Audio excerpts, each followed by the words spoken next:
Allah itu sedang tersenyum bahagia ketika menciptakan Bogor. Ada unek-unek juga. Terus Geopark Pongkor apa kabar ketua? Apa namanya para penambang liar kan gitu, yang sebetulnya lebih mensejahterakan rakyat dibanding adanya perusahaan itu.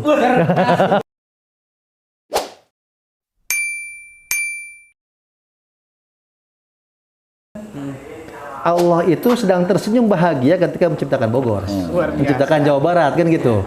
Sehingga ini harusnya kalau seandainya ini dieksplor dengan baik, apalagi bicara historis Kang, bicara kerajaan mungkin tertua ya, Salakanagara itu ya perbatasan antar Kabupaten Lebak, Banten dengan Bogor. Ada namanya Jayasinga, itu bisa jadi dari Jayasinga Warman, raja setelah Raja Mula Warman kan, ada Raja Jayasinga Warman yang bisa jadi bertempat di situ.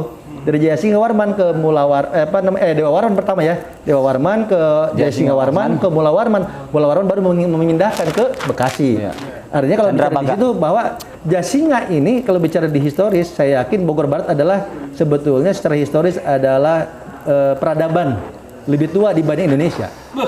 Iya, dengan adanya situs Pasir Angin yang jelas artefaknya udah ditemukan bahwa itu karya purba yang sudah tidak eskapasinya sudah ketahuan gitu ya. Nah, artinya berarti kan peradaban di barat itu lebih Bogor Barat itu lebih tua ketimbang ini ya.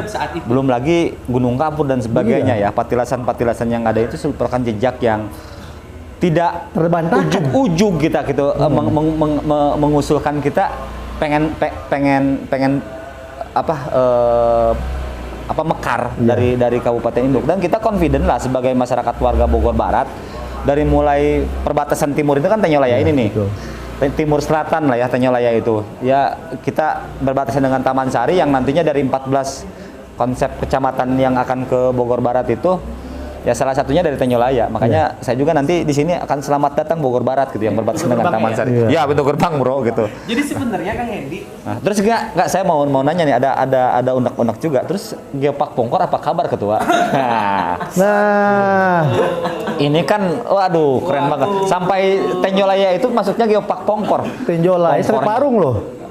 Sampai Parung ya, 15 kecamatan Geopark Pongkor. Nah, saya juga mau alamat, malah saya karena saya tidak konsen di dunia pariwisata, malah saya menanyakan. Kalau saya sih memantau sebagai orang yang di atas ini ya, apa tuh? Kan dulu itu seingat saya di Bapeda Litbang itu ada 3 unggulan di program anggaran ketika zaman 2000 sebelum Bu Yanti ya.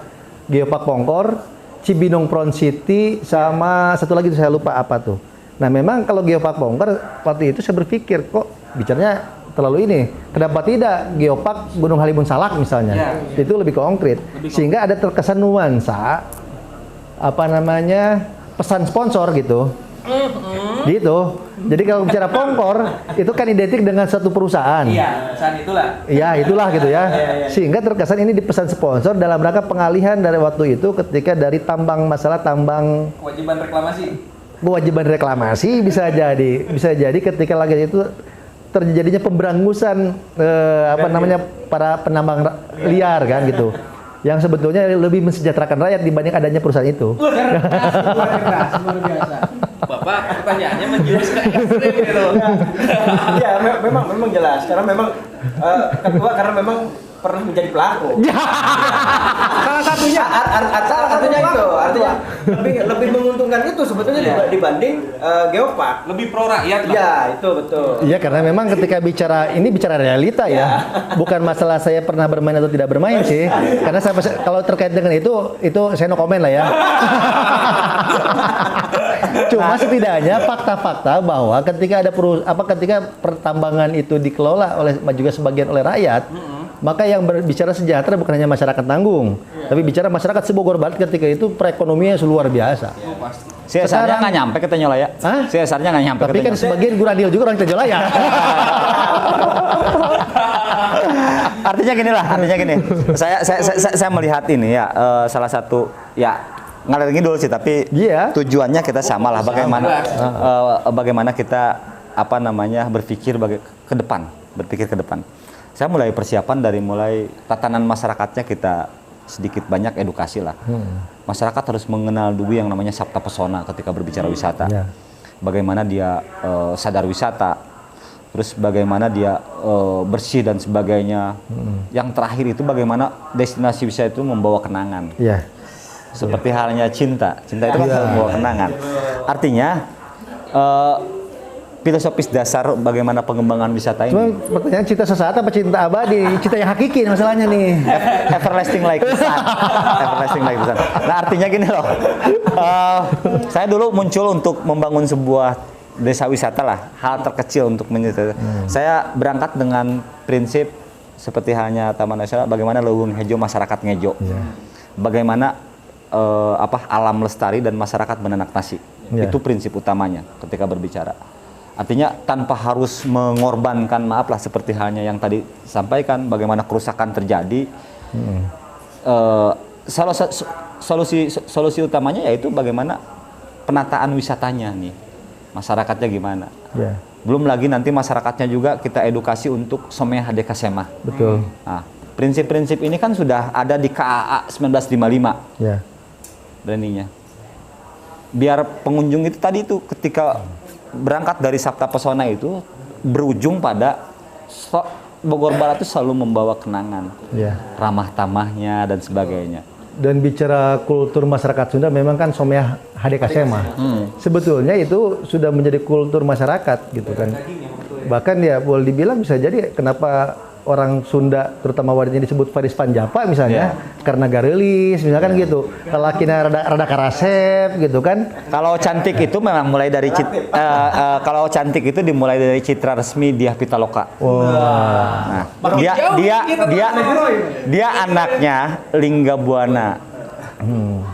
Diah Pitaloka yang sejatinya dia mau dinikahkan atau dimeritkan gitu ya bahasa gaulnya sekarang gitu. Dengan Raja Hayam Buruk lah ya. Dengan Raja Hayam Buruk yang di pertengahannya itu ada yang terkenal dengan peristiwa Bubat itu. Perang Bubat. Nah, akhirnya kecantikannya itu mungkin apakah asumsinya pada saat itu dibunuh karena saking cantiknya juga ada yang tertarik dan sebagainya. Akhirnya terbunuh. Dia tidak terbunuh tapi bela mati. Nah itu teman-teman Karang Taruna mesti tahu nih, yang namanya Lingga Buana itu, Siliwangi itu terdiri dari tiga raja besarnya ya. Yang pertama adalah Lingga Buana yang memiliki anak Diah Pitaloka Citrasmi itu dan Niskala Wastu Kencana. Nah Niskala Wastu Kencana ini ketika mau dinobatkan di saat ayah dan kakaknya terbunuh, dia masih berusia 9 tahun, jadi tidak layak. Sampai menunggu dia di usia 23 tahun dan pemerintahannya waktu itu dipegang yang namanya oleh Bunisora, yang merupakan pamannya. Nah setelah 21 tahun baru dia dinobatkan, di skala Wastu Kencana itu menjadi Raja Siliwangi. Nah setelah itu, Raja Siliwangi itu kalau nggak salah ada 12 ya? Iya, dari zaman dari Sri Baduga sampai ke Surya Kencana ya. Sebetulnya yang di Sriman Palang Batu itu yang sekarang ada di Gunung Agung ya, Masjid Agung ya. Di Sarasoan, di Keraton Sarasoan. Cirebon. Di Cirebon itu dipindahkan di sekitaran Pakuan itu setelah raja terakhir ya Raga Mulia. Raja terakhir itu Raga Mulia yang bukan Raden Surya Kencana bukan? Ya, atau Raden Surya Kencana itu Raga Mulia. Oh iya. Kalau saya kan bahasa saintifik. Bahasa yang secara literatur. Surya Kencana, gelar yang diberikan. Iya, dia itu berarti dari mulai tadi itu yang 3 itu berarti Lingga Buana, Niskala Wastu Kencana, Jayadewata atau Raden Pamanarasa yang dinobatkan terakhir itu yang menjadi hari jadi Bogor hari ini. 1482 ya. 1482. Nah, sampai terakhir mungkin ya setelah Maulana Yusuf memindahkan itu dari Bogor, makanya Watu Gilang. Sunan Gunung Jati berarti ya. Lain lagi? Bukan. Sultan Banten saat itu. Iya, Sultan Banten. Anaknya anaknya Sultan Hasanuddin. Sultan Hasanuddin. Nah, ini penting lah edukasi terhadap masyarakat bagaimana perjalanan sejarah ini gitu ya. Berarti kita harus bangga sebagai orang Bogor, berarti kita turunan raja-raja kita sebetulnya nih Kang ya.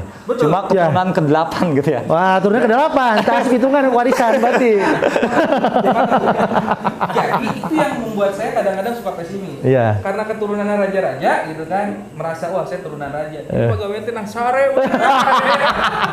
Tapi saya pernah terngiang dengan dulu Pak Kang Deddy Mulyadi, Bupati Purwakarta waktu saya pernah sounding ke beliau di sana. Iya. Kang Deddy Mulyadi pernah bicara gini, orang Bogor itu anak-anak raja Kopi yang masih lupa ada. sama kolotnya. Kopi masih ada. Kenapa? Orang Bogor kurang memuliakan karuhunnya. Habis. Sementara Kang Deddy Mulyadi dengan sebagai Bupati Purwakarta di sana ada Taman Sri Baduga, ada juga Museum Siliwangi. Dia sudah nggak memulai kultur kesundaannya.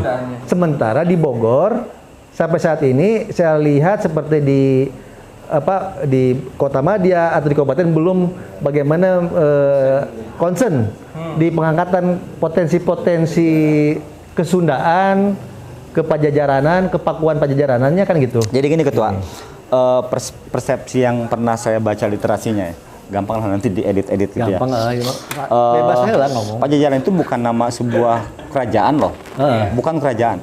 Pajajaran itu adalah ibu kota. Iya. Ibu kota kerajaan. Ibu kota Sunda. Sunda. Sunda itu yang bawa siapa? Terus bawa.